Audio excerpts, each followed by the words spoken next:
మహాభారత ఇతిహాసంలో అనేక ఉపకథలు ఉన్నప్పటికీ భీముడు ఇడంబిల వివాహం, వారికి జన్మించిన ఘటోత్కచుడి వృత్తాంతము అత్యంత ప్రాముఖ్యతను సంతరించుకుంది.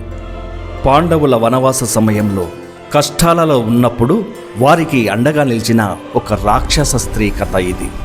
ఆ అడవికి అధిపతి ఇరంబాసురుడు అనే రాక్షసుడు. నరమాంస భక్షకుడైన అతను ఆ అడవిలో ఏ మనిషి ప్రవేశించినా వారిని చంపి తినేవాడు. అతనికి ఒక సోదరి ఉంది. ఆమె పేరే ఇడంబి. ఆ రోజు రాత్రి పాండవుల రాకను పసిగట్టిన ఇడంబాసురుడు తన సోదరిని పిలిచాడు. సోదరి, నాకు చాలా కాలం తర్వాత నరమాంసం వాసన వస్తుంది. ఎవరో మానవులు మన అడవిలో ప్రవేశించారు.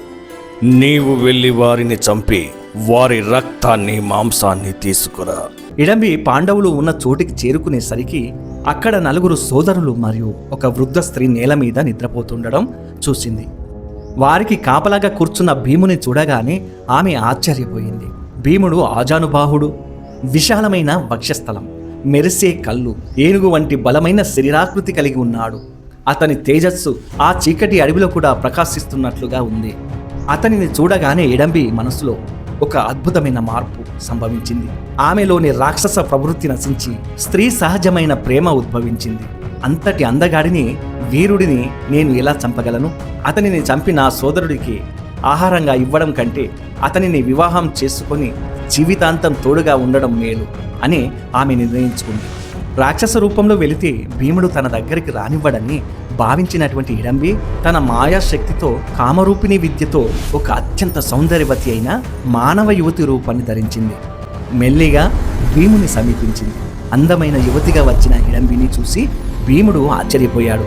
ఓ సుందరి, ఈ భయంకరమైన అడవిలో ఈ అర్ధరాత్రి వేళ నీవెవరు? ఒంటరిగా ఎందుకు తిరుగుతున్నావు అని ప్రశ్నించాడు. అప్పుడు ఇడంబి ఇలా బదులిచ్చింది. ఓ వీరుడా, నేను ఈ అడవిలో నివసించే హిడింబాసురుని సోదరిని. నా పేరు హిడంబి. నా సోదరుడు మిమ్మల్ని చంపి తీసుకురమ్మని నన్ను పంపాడు. కానీ నిన్ను చూసిన క్షణమే నేను నా మనసును మీకు అర్పించుకున్నాను. దయచేసి నన్ను స్వీకరించు. నా సోదరుడు మహాబలవంతుడు, క్రూరుడు. అతను ఏ క్షణమైనా ఇక్కడికి రావచ్చు.